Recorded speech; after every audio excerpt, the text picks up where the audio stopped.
회개의 열매를 맺으라는 제목으로 함께 은혜를 나누겠습니다. 자, 우리 주님께서는 종종 자연의 이치를 들어서 신앙을 가르치셨습니다. 지난 주일 우리가 보았죠. 열매 맺는 나무를 통해서 신앙의 삶도 이와 같다 하는 걸 가르치셨어요. 좋은 나무마다 아름다운 열매를 맺고 못된 나무가 나쁜 열매를 맺나니. 그러니까 우리가 그 나무의 정체를 알기 위해서 아주 성분 분석부터 시작해서 까다로운 작업을 안 해도 딱 보니까 사과 열매가 맺었어요. 그 무슨 나무예요? 감나무요? 포도나무요? 사과나무죠. 네. 척 보면 아는 것이 그 열매로 나무를 알 수 있다. 근데 사람도 그와 같다고 주님은 말씀을 하신 거예요. 이러므로 그들의 열매로 그들을 알리라. 이 말씀을 통해서 우리가 올 가을 열매 맺는 신앙, 또 열매 맺는 삶이 되기를 바랍니다. 천국 백성된 성도들은요, 관상용 식물이 아닙니다. 관상용 식물이 뭐예요? 그냥 눈에 보기에 예쁘게 만들어 놓은 그런 화초들이고 꽃일 수 있죠. 근데 정말 주님이 우리를 구원하신 예수님의 핏값 주고 우리를 사셨을 때에는요, 우리에게 기대하시는 것이 있어요. 그냥 보기에만 좋아라 하는 게 아니고 우리의 전 삶을 통해 신앙의 인격과 우리의 삶의 모든 자리들 통해서 열매를 맺게 하시는 것이 주님의 뜻인 줄 믿습니다.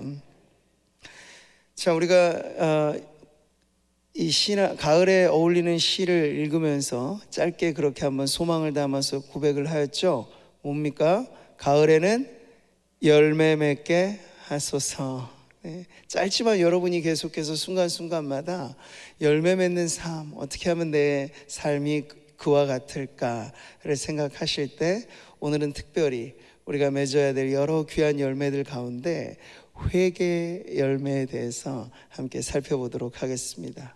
자, 우리가 읽은 본문은요, 예수님의 공생애가 시작되기 전 마치 이 전령의 역할로 그 길을 터놓았던 세례 요한의 사역, 그에 대한 기록입니다. 당시 국제적인 정세라든지 그 내부적인 정치 모든 게 다 혼란스러웠던 시대였습니다. 근데 세상이 어두우니 이 종교가 어떤 신앙이 빛을 발해줄 걸 기대할 수도 있겠는데요, 그러나 그때는 그렇지 못했어요.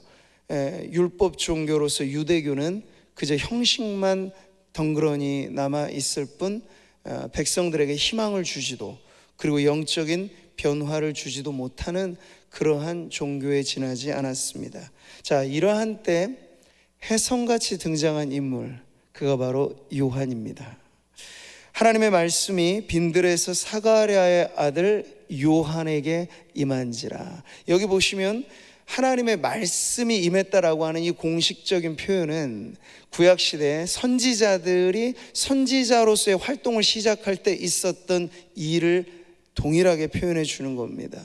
그래서 어떤 의미에서는 예수님이 오셔서 이제 신약의 시대가 개막되기 전에 마지막 의미의 선지자로서의 사명일 수도 있어요. 세례 요한은 지금 그 일을 맡았습니다. 자, 그런데 선지자로서 말씀의 사역에 주력했을 뿐만 아니라 그만의 아주 독특한 사역을 일궈냈는데요, 그래서 당시 유대인들 이름 중에 요한은 흔하디 흔한 철수 영이 이런 이름이었습니다. 옛날로 말하면. 근데 우리가 알고 있는 요한의 이름 안에는 앞에는 뭔가 별명이 붙어 있죠. 세례 요한 이라 불릴 정도로 그의 독특한 사역은 세례를 베푸는 일로서 나타났던 것이죠. 당시 여러분, 세례라고 하는 것은 먼저는 그 뿌리가 구약 율법 정결 의식에 뿌리를 두고 있습니다. 그런데 이것이 조금 더 발전된 형식으로 나타났을 때는 이스라엘 민족이 바벨론의 포로로 끌려가서 성전을 잃어버렸던 시대, 그리고 다시 돌아와서 성전을 재건하기 그 전에 신구약의 중간기라고 말하는 그 시기에 더욱더 발전된 이 정결 의식 가운데 물로 씻어 깨끗하게 하는 그런 의식들이 명맥을 유지해 왔었습니다. 자, 그럴 때 세례 요한은 아주 독창적인 일을 개발한 것이 아니고 그 중에 있었던 하나의 의식에 그러나 빠져버린 무언가, 정말 있어야 돼. 물로 그냥 그 사람만 씻어내는 게 정결의식의 목적이 아닌데 사람들은 다 그 형식만을 유지하고 있었던 때 요한은 다시 그 안에 알맹이를 살려낸 거죠. 그게 바로 회개였습니다. 자, 그래서 요한의 세례는 아주 독특하게 회개의 세례라고 불려지게 된 거죠. 3절의 말씀이에요. 요한이 요단강 부근 각처에 와서 죄사함을 받게 하는 회개의 세례를 전파하니 라고 말씀을 하고 있죠. 여러분, 회개의 세례, 회개가 아주 주안점이 있는 세례인데요, 회개라는 말이 우리들에게는 찬송으로도 불려지고 기도할 때도 많이 나오는 말입니다만 실제로 이게 내게 적용될 때는 이게 가슴 아픈 고백이 될 수 있어요. 이 감춰져 있던 마치 몸 안에 안 좋은 종양 덩어리를 날카로운 메스로 도려내서 잘라낸다 했을 때 그게 그냥 즐거운 일이기만 하겠습니까? 아픔이 있고 고통이 있을 수도 있는 거죠. 회개란 그런 것입니다. 감춰졌던 죄가 드러나는 것이고, 그것도 만일천하에 드러날 때 거기엔 부끄러움이 있겠고, 그리고 난감함이 있을 수도 있어요. 그 과정을 통과하면서까지 나아가는 것이 회개이지요. 누군가 우리가 다른 사람의 죄에 대해서 말할 때는 우리는 그저 간식 먹듯이 그렇게 편하게 이야기할 수도 있어요. 근데 누군가 내 죄에 대해서 이야기할 때는 심각해지는 거죠. 당신 죄인이잖아, 이 말을 딱 누군가 한다고 했을 때 기분 좋아라 할 사람이 누가 있을까요? 어떻게 아셨어요? 제가 죄인인 걸 꼭꼭 감추고 있었는데 잘도 찾아내셨네요. 이렇게 말할 사람은 없을 겁니다. 오히려 당신도 죄인이잖아 하면서 오히려 쌍방간의 삿대질, 이게 지금 우리가 보는 정치판이고 세상에서 흔하게 보여지는, 돈 많은 사람들은 죄를 감추기 위해서 엄청난 변호사 비용을 들여서면서까지 나 죄 아니에요, 나 죄 안 지었어요 라고 말하는 게 세상이죠. 그만큼 나 자신의 죄를 회개한다라고 하는 것은 가벼운 문제가 아니라는 걸 우리는 알 수 있습니다. 자, 그런데 이것이 지금 세례 요한의 사역에서 영적인 돌풍을 일으켰어요. 그게 어떻게 가능했을까? 그냥 캠페인 정도로 가능한 겁니까? 내 탓이요 하면서 스티커 붙여가면서 이게 회개의 어떤 운동을 벌일 그런 차원의 문제가 아니에요. 하나님의 말씀이 그 신구약 중간기라고 할 때는 말라기 이후에 하나님께서 침묵하시는 시기라고도 봅니다. 그래서 다시 하나님 말씀하시기 시작한 거예요. 그랬을 때 그 말씀의 위력이 감추었던 그 죄를 완전히 폭로하면서 스스로 꼭꼭 가렸던 그 죄를 들추어내면서 내가 죄인이요, 나 이 죄 가지고 어찌할 수 없어 하면서 지금 요한에게 구름대처럼 몰려오면서 회개 세례를 받는 장면을 보여주는 거죠. 이 병행 본문인 마태복음을 보면 이렇게 기록하고 있어요. 같이 읽어보겠습니다. 이때 예루살렘과 온 유대와 요단강 사방에서 다 그에게 나와 자기들의 죄를 자복하고 요단강에서 그에게 세례를 받더니, 여러분, 이 기이한 진풍경이 벌어진 거죠. 요한은 무슨 자기 센터를 지은 것도 아니에요. 그냥 노천에서 요단강, 물로 세례를 베풀기에 좋은 곳이었기 때문에 그곳을 자신의 사역지로 삼았는데 대신 사람들이 사방에서 몰려왔어요. 네. 이거 한몫 잡자면 아주 단단히 잡을 수 있는 기회이기도 합니다. 대중의 심리가 한 사람을 인플루언스, 요즘에 그렇게 말하죠. 인기 있는, 영향력 있는 사람으로 추켜 세우면, 그들을 선동하면 BTS급으로 엄청난 경제 효과를 발휘하면서 종교 스타가 될 수도 있었을 거예요.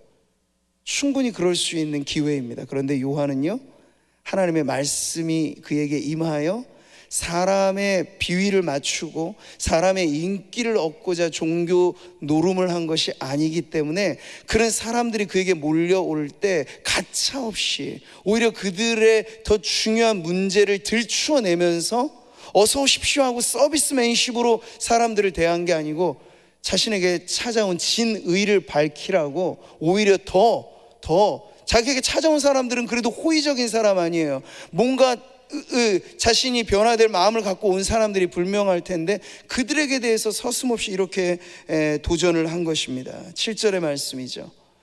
요한이 세례받으러 나오는 무리에게 이르되 독사의 자식들아, 누가 너에게 일러 장차 올 진노를 피하라 하더냐. 자기에게 찾아온 사람들이에요. 그것도 세례를 받으려고. 그런데 요한은요, 군중의 심리를 모르지 않았어요. 군중의 심리가 뭡니까? 매우 변덕스럽다는 것이고, 군중의 심리는 그 안에 개개인이 없습니다. 묻어가는 것입니다. 그러나 당시에 영적인 돌풍이 일어나서 하나의 진 풍경이 벌어질 때 너도 나도 한번 가봐야지 하고 그렇게 묻어왔던 사람들도 그 안에 다 끼워져 있던 거예요. 그러니까 요한은 그러한 사람들을 향하여서 아주 심한 표현이죠. 거칠고 원색적인 말이죠. 짐승의 새끼잖아요. 그러면 우리가 이 성경은 아주 점잖게 번역을 한 거지만 독사의 새끼들아, 이거 사람한테 하면 엄청난 모멸감 있는 욕이 되는 겁니다. 근데 요한이 그렇게 도전했어요. 근데 요한만 그런 게 아니에요. 온유하고 겸손하고 그렇게나 좋으실 수 없는 우리 예수님도 때때로 이런 말을 하시기도 했어요. 나무도 좋고 열매도 좋다 하든지 나무도 좋지 않고 열매도 좋지 않다 하든지 하라. 그 열매로 나무를 아느니라. 독사의 자식들아, 너희는 악하니 어떻게 선한 말을 할 수 있느냐. 이는 마음에 가득한 것을 입으로 말함이라. 여러분, 독사의 특징이 뭡니까? 독을 머금고 있다는 거잖아요. 근데 마찬가지로 주님이 보셨을 때 허우대만 멀쩡했지 그 종교의 형식만 갖고 있었을 뿐 오히려 천국문을 닫고 더 지옥 백성 만들다고 주님이 질타하시기까지 한 그 당시의 종교 지도자들에게 예수님께서는 서슴없이 도전적으로 말씀하신 거예요. 독사의 자식들아. 그냥 듣기 싫은 욕을 한번 내뱉으신 그 정도는 아닐 겁니다. 의미가 있죠. 의도가 있습니다. 왜 그럴까요? 그들은 이렇게 심한 말을 들으면서까지 해야 간신히 그 단단한 껍질, 마음의 껍질, 그게 열려질 수 있는 사람들이었기 때문입니다. 예수님께서 마음을 이 밭에 비유하셨을 때 여러분, 길가밭은 어떤 밭입니까? 그건 씨도 안 먹히는 밭이에요. 그러니까 농부가 씨를 뿌리는데 어떤 씨는 길가에 뿌려졌어요. 씨에는 문제가 없어요. 근데 그 밭이 사람들이 지나다니고 많이 지나다니다 보니까 너무나 단단하게 짓이겨져서 길가가 되어버린 밭, 거기엔 제 아무리 생명의 씨앗이 뿌려진다 해도 안 된다는 거죠. 그래서 농사를 지으시는 분들은 아세요. 농부는 종자를 소중하게 여기기도 하고 씨를 소중하게도 여기지만 씨만 아니에요. 밭이 얼마나 중요하다는 걸 알아서 밭을 기경합니다. 밭갈이를 하죠. 고랑을 파고 이 뒤 엎어버리는 거예요. 흙을. 그래야 여린 씨가, 그 생명의 씨가 뿌려질 때 그 안에 뿌리를 내리고 자라갈 수 있기 때문이죠. 근데 당시 독사의 자식들아, 이렇게 불렸던 사람들의 마음은 단단하기가 이를 데가 없는 거예요. 우리 얼마 전에 강단 리모델링 할 때 이 리모델링 겉에 나와 있는 이 강단의 재료는 다 목재입니다. 근데 목재는 뜯어내기가 쉬워요. 근데 요 안에 뭐가 감추어져 있는 시멘트가 있어요.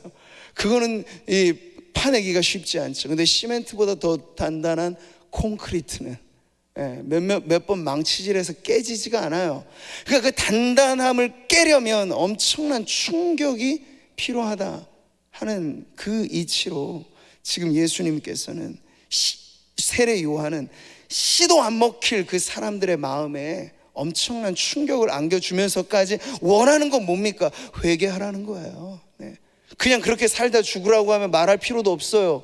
하나님의 가장 무서운 심판 중에 하나는 유기입니다. 유기가 뭔지 아세요? 그렇게 그냥 살아라는 거예요.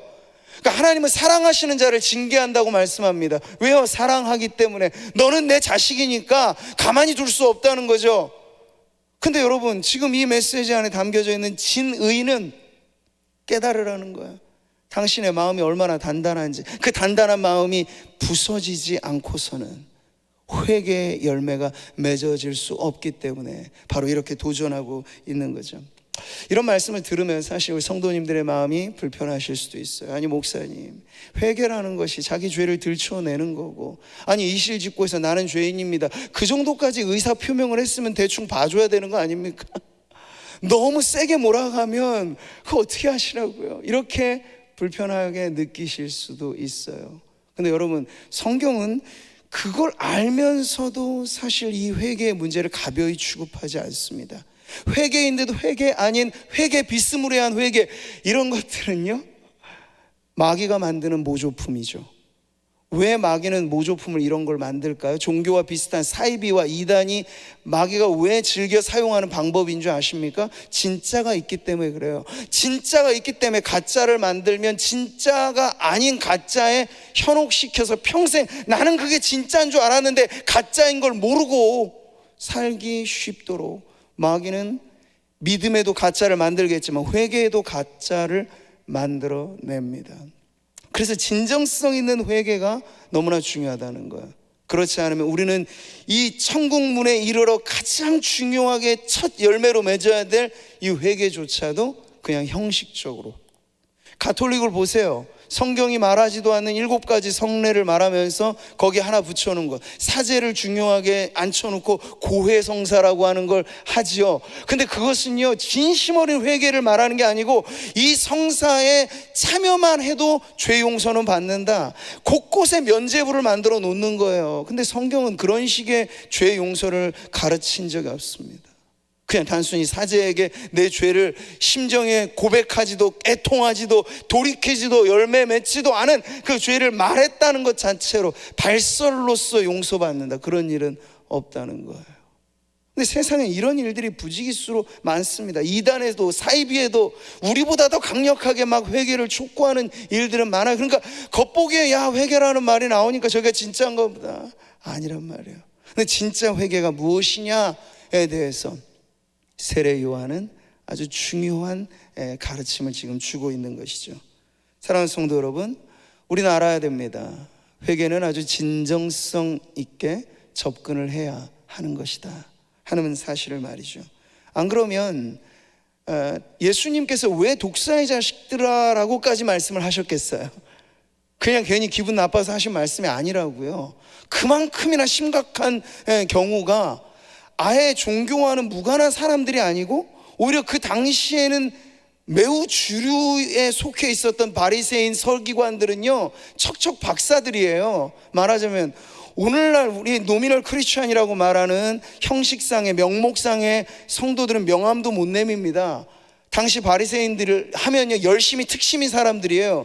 율법 왜 율법에도 없는 조항까지 만들어서 이것저것 다 하는 게 천국 가는 내가 하나님 백성 된 표라라고 믿었던 그네들에게 예수님께서는 이렇게 말씀하셨거든요.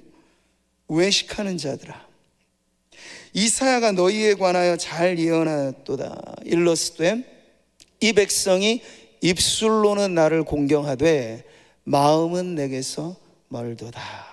네. 오늘 우리 한국의 뿌리 깊은 정서 중에 유교라는 게 그런 것 아닙니까? 공자왈, 맹자왈, 이게 언제 종교가 됐어요? 근데 사람들은 종교처럼 떠받들어요. 조상을 섬기고 하는 그런 예를 중시하는 그 학문이 오히려 종교가 돼서. 그래 얼마나 유교는 번듯합니까? 오륜이라든지 삼강 이런 것들을 강조하면서 예의 범죄를 강조합니다. 그런데 문제는요, 하나님 보실 땐 그 속은 텅 비어져 있는 거예요. 유교이든 어떤 종교든 간에. 근데 가장 신앙, 기독교와 비슷해 보이는 종교들 안에도 이와 같은 문제가 있으니, 그래서 이걸 청산하는 일이 바로 회개라고 하는 걸 지금 강조하고 있는 거죠. 세례 요한은 형식주의 신앙을 타파하기 위해서 아주 강하게 외친 겁니다. 내가 너희에게 이르노니 하나님이 능히 이 돌들로도 아브라함의 자손이 되게 하시리라. 이 말씀의 의미는 무엇이죠? 네, 반듯하게 겉보기에 좋아 보이는 많은 이 종교인들, 그 당시에 세례 요한의 눈에 비친 세상이 그랬겠죠. 근데 그 정도의 가치는 하나님이 이 무생물인 돌들을 가지고도 만드실 수 있다. 그러니까 형식만 난무한 신앙은 절대 천국 백성이 되는 자격 요건일 수 없다라는 걸 지금 이 말씀에서 말하는 거예요. 껍데기 신앙은 가라는 거죠. 예. 왜냐하면 자기도 모르고 남도 속이고 자기 스스로도 기만당할 수 있는 게 바로 이것이기 때문에 그래요. 자, 오늘 이 말씀을 우리가 들을 때 회개라고 하는 것이 진정성 있게 접근해야 되는 것, 그러면 참된 회개는 무엇일까에 대해서 당연히 우리가 물어야겠죠. 왜? 이것이 천국 백성 된 가장 중요한 열매 중에 열매이기 때문에. 여러분, 세례 요한은 예수님보다 6개월 앞서 태어났고 사역에 있어서도 조금 먼저 시작을 했는데, 예수님이 본격적인 공생의 사역을 시작하실 때 둘 간에는 하나 똑같은 공통점이 있어요. 토시 하나 틀리지 않는 그 메시지의 핵심은 회개하라, 천국이 가까이 왔느니라. 이 메시지는 세례 요한이나 예수님이나 똑같았어요. 그만큼 여러분, 회개하는 믿음이 천국 백성 되는 자격에 매우 중요한 문제라는 걸 가르쳐 주는 거죠. 한번 따라해 보실까요? 회개하는 믿음은 천국 문을 여는 열쇠요, 회개 없는 불신은 지옥 문을 여는 열쇠다. 네, 이걸 조금 더 압축하면 옛날 우리 최건능 목사님의 전매 특허 외침이었죠. 예수 천당, 불신 지옥. 근데 믿음과 불신, 그것을 가르는 가장 중요한 특징 중에 하나가 구원 얻는 믿음에는 참된 회개가 있다는 거죠. 근데 그것이 없으면 다른 자격 조건을 아무리 갖다 대도 가장 중요한 이 알맹이가 없으면 천국 문은 내 앞에서 굳건히 닫힌 그 문은 열려질 수가 없다는 거예요. 예수님께서 그래서 당시에, 오늘날에도 팬데믹이 있고 많은 경제 어려운 문제가 있고 시대마다 문제가 있었겠죠. 예수님 당시에 이슈가 됐던 재난급의 사건이 있었어요. 실로암 망대가 부실공사로 무너져가지고 많은 사람들이 무참히 깔려 죽었던 것. 그리고 빌라도는 아주 악인이었는데 그가 예배하는 사람들이 성전에 예배하는 그 현장에 사람들을 보내서 이 제물과 함께 그 사람들의 순교의 피를 흘리게 만드는 만행을 저질렀어요. 자, 이런 끔찍한 인재와 천재지변이 일어났을 때 사람들은 어떻게 생각할까요? 야, 저 죽임당한 사람들은 뭔가 남다른 죄가 있어서 저렇게 참변을 당한 거구나 라고 소문이 무성해질 때 예수님께서 이런 말씀을 하신 거죠. 너희에게 이르노니 아니라, 너희도 만일 회개하지 아니하면 다 이와 같이 망하리라.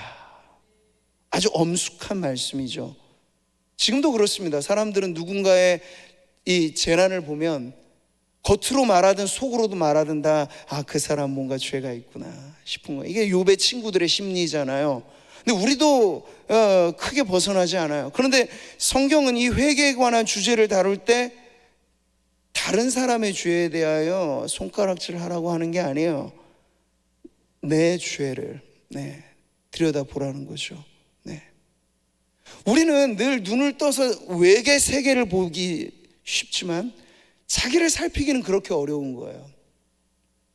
이 가을에 우리가 성찰을 하고 자신을 돌아보고 그래야 할 텐데, 그럴 때 회개라고 하는 것은 이 세상 천지에 다 누구 죄 고발하고 누구 죄 잘못했다고 지적하는 이런 세상에 우리도 오해하기 쉬워요. 나는 거기서 비껴나 있지, 나는 거기에 문제에 참여하지 않았지. 아니요, 하나님 보시기에는 큰 죄인이냐 작은 죄인이냐 차이일 뿐이에요. 드러난 죄인이냐 아직 숨겨진 죄인이냐의 차이일 뿐이에요. 나도 주님 앞에 예외이지 않다. 그러니 회개는 누구에게나 요청되어지는, 누구나가 맺어야 되는 가장 귀한 열매가 되는 것이죠. 자, 요한은 회개 없는 불신이 얼마나 위험한가를 이렇게 경고합니다. 같이 읽겠습니다. 이미 도끼가 나무 뿌리에 놓였으니 좋은 열매 맺지 아니하는 나무마다 찍혀 불에 던져지리라. 아멘. 참된 회개를 여기서 우리는 배우는 거죠. 열매와 관련되어 있어요. 회개도 열매와 관계되어 있어요. 세례 요한이 뭐라고 말합니까? 그러므로 회개에 합당한 열매를 맺으라는 거예요. 그 당시 많은 사람들이 이 죄를 생각할 때 불편한 생각, 불편한 진실, 이런 걸로만 생각을 하겠죠. 나와는 무관한 채, 세상이 왜 이래, 저 사람 왜 이래, 이렇게 말들을 하였을 거예요. 그러나 그 속에서 진정 보아야 될 것은 그 죄가 내 밖에만 있는 게 아니라 내 안에도 들어와 있다 하는 사실이죠. 근데 여기에 대해서 그저 막연한 두려움을 갖는 정도를 회개라고 말하지 않아요. 나는 죄를 인정합니다, 이 정도 범위도 아닌 것이죠. 더 중요한 건 내가 진정 회개, 죄를 하나님 앞에 고백하고, 그리고 그 죄로 인하여 벌어진 일들에 대해서 아파한다면 거기에 대해서 내가 할 수 있는 열매를 맺기까지 하는 것이 회개의 가장 중요한 특징이라 하는 거죠. 그러니까 세례 요한은 당시 자기를 찾아왔던 많은 사람들이 겉으로는 회개의 세례를 받으려고 하고 자기가 죄인이라 이야기도 하지만 그게 그냥 말뿐인 립 서비스에 지나지 않는다는 걸 보면서 더 적나라하게 그들의 마음을 후벼 파는 메시지를 주는 거예요. 그랬을 때 여러분, 이어지는 본문을 보면 회개라고 하는 것이 그저 뜬구름 잡는 이야기, 그저 어떤 종교적인 감정 정도, 울컥하는 감정은 누구나 가질 수 있어요. 어떤 일을 보면서 끔찍하다 생각하는 그 두려움은 누구나 가질 수 있어요. 그러나 회개의 열매라고 말하는 것은 단순히 감정상의 어떠한 변화 정도가 아니고 분명하게 맺어야 할 어떤 열매와 관련이 되어 있다는 거죠. 그래서 이후의 말씀을 보세요.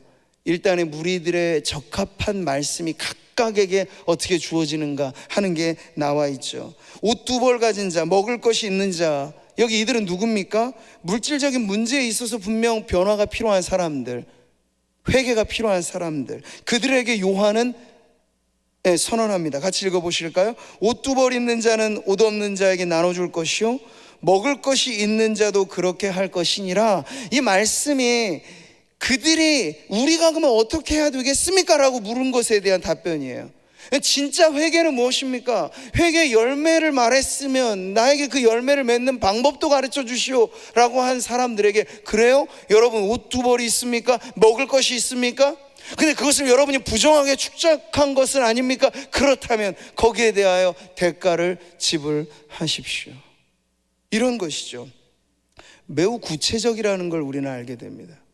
회개는 매우 구체적인 열매로서 드러나게 된다 하는 것이죠. 여기에 대해 아주 좋은 예가 있어요. 누가복음에 등장하는 삭개오가 그렇죠. 여러분, 당시에 매국노 취급을 받았던 직업군이 바로 세금 징수를 했던 세리들이었습니다. 왜 그런가 하면 그들은 로마를 등에 힘입어서 동족들에게 정말 피를 빨아먹듯이 아주 악랄하게 세금을 징수해서 자기 주머니를 채웠던 사람들이거든요. 근데 삭개오는 그 세리들의 장이었어요. 자타공인의 죄인이죠.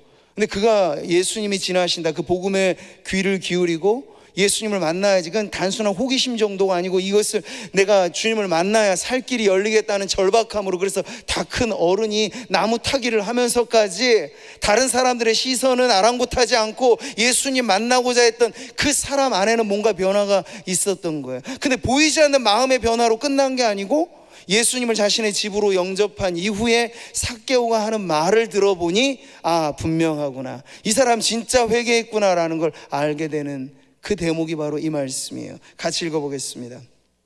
삭개오가 서서 주께 여짜오되 주여 보시옵소서, 내 소유의 절반을 가난한 자들에게 주겠사오며 만일 누구의 것을 속여 빼앗은 일이 있으면 내 갑절이나 갚겠나이다. 아멘. 사실 예수님이 뭐라고 얘기하시기 전에 삭개오가 스스로 말한 이야기예요.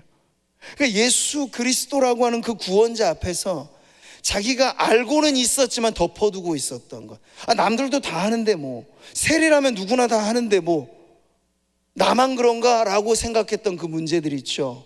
그게 주님 앞에서 벌거벗은 듯이 드러나게 되니까 숨김없이 그것을 고하는 거예요. 그랬을 때 삭개오는 세례 요한이 그 세리들에게 도전했던 그대로 회개에 합당한 열매를 지금 맺어서 주님 앞에 드리고 있는 거죠. 그래서 지금 세리들에게 대해서도 요한은 그 물질의 문제가 있는 사람들에게는 또 다른 메시지를 줍니다. 13절이죠. 부가된 것 외에는 거두지 말라. 이게 세리들의 죄였거든요. 공이 있는, 다 다 알고 있는 뭡니까? 직업 윤리가 없어진 거예요. 세금 징수는 올바른 일이겠죠. 그 속국이면 어쩔 수 없이 힘들어도 내야 되는 게 있겠죠. 그런데 이 세리들의 문제는 그것 이상에 로마가 징수시키지 않은 것까지도 끄집어냈던 그 직업 윤리를 잃어버린 사람들이 그런데도 성전에 모여서 절기만 되면 예배하고 나는 하나님의 선민이니 나는 이 아브라함의 자손이니 하면서 하고 있으니 지금 요한은 하나님의 말씀으로 그들을 일깨우고 있는 거예요. 진정 당신이 회개했다면 성전에서 예배할 때만 회개하는 게 아니고 당신의 직업의 현장에서 살아있는 신앙의 양심을 가지고 살아가는 게 회개에 합당한 열매요 라고 말을 하는 거죠. 마지막 부류에 등장하는 사람들이 있어요. 그들은 폭력자들입니다. 로마의 군인들. 로마가 강력했던 건 그 군대에 있는데 군인들의 그 발걸음이 가는 곳마다 엄청나게 짓밟는 잔인한 폭력이 행사되었어요. 근데 그 군인들도 세례 요한의 사역의 영향권 안에 들어올 때 요한은 서슴없이 그 폭력자들에게 대해서도 물질의 문제, 세리들과는 또 다른 메시지를 주죠. 여러분, 오늘의 강조점은 여기에 있어요. 구체적이다. 그냥 묻어가는 일이 없다.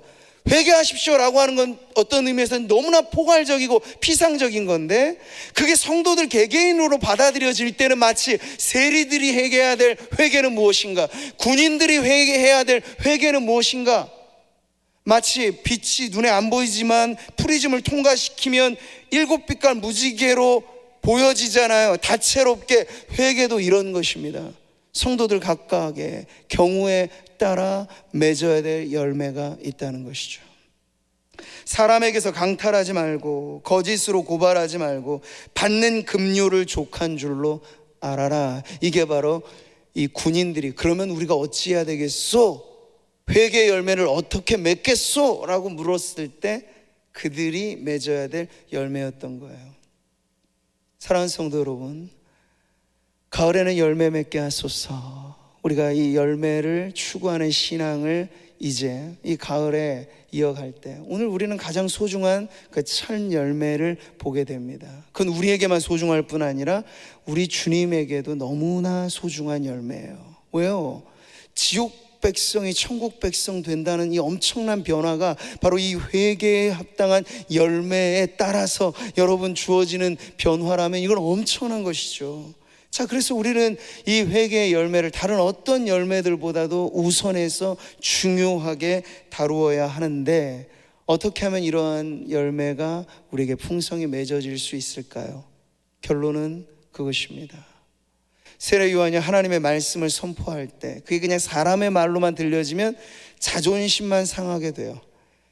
교회든 어디든 죄의 문제를 누군가 지적했을 때 그것이 진정 성령의 역사로 우리 안에 감화 감동케 되면 그 메시지가 우리로 회개케 하지만 성령의 감화력이 없을 시에는 오히려 그것 때문에 스데반의 설교를 듣기 싫어서 귀를 틀어막고 스데반을 쳐 죽였던 사람들처럼 자신의 죄가 발각되고 하나님 앞에서 그 죄가 얼마나 심각한지가 지적될 때 여러분 수많은 사람들은 오히려 이를 갈면서 분노하면서 그렇게 반응할 수도 있습니다. 자, 그러니 여러분 이 오늘의 이 반응은 성령의 역사라는 걸 알 수 있어요. 어떤 반응이었습니까? 그러면 우리가 무엇을 하리까? 요한이 타협 없이 전했잖아요. 독사의 자식들아 하면서까지도 뒤로 물러서지 않고 선포했습니다. 그럴 때 성령께서 그 사람들의 마음의 문을 열고 어떤 일을 하신 겁니까? 진정성 있는 회개의 마음을 갖게 하신 거예요. 그러면 우리가 어떻게 해야 될지 알려주십시오. 너무나 순수하게, 너무나 고분고분하게 이 탄식 속에서 그러면 내가 어떻게 정말 진짜 믿음, 참된 회개를 하겠습니까? 라고 물어오는 이 반응, 이게 사실 이제 오늘 우리가 말씀 앞에 해야 할 반응인 줄 믿습니다. 요한에게서, 예수님에게서 이 말씀의 사역이 초대교회로 전수됐을 때 여러분 오순절 성령 강림을 통해서 성령의 불과 같이 이 말씀을 전했던 베드로도 똑같은 사실은 그 역사를 일으켜요. 베드로가 천국 복음을 전할 때 여러분 사람들의 반응이 어땠는가를 한번 보십시오. 그들이 이 말을 듣고 마음에 찔려 베드로와 다른 사람들에게 물어 이르되 형제들아 우리가 어찌할꼬. 여러분 이 반응, 형제들아 우리가 어찌할꼬, 그러면 우리가 무엇을 하리까? 동일한 반응이죠. 상한 심령이 되는 거예요. 무장해제가 되는 거예요. 그래서 이 말을 한 단어로 표현하면 바로 시편에 나와 있는 상한 심령이라고 할 수 있죠. 하나님께서 구하시는 제사는 상한 심령이라. 하나님이여 상하고 통회하는 마음을 주께서 멸시하지 아니하시리이다.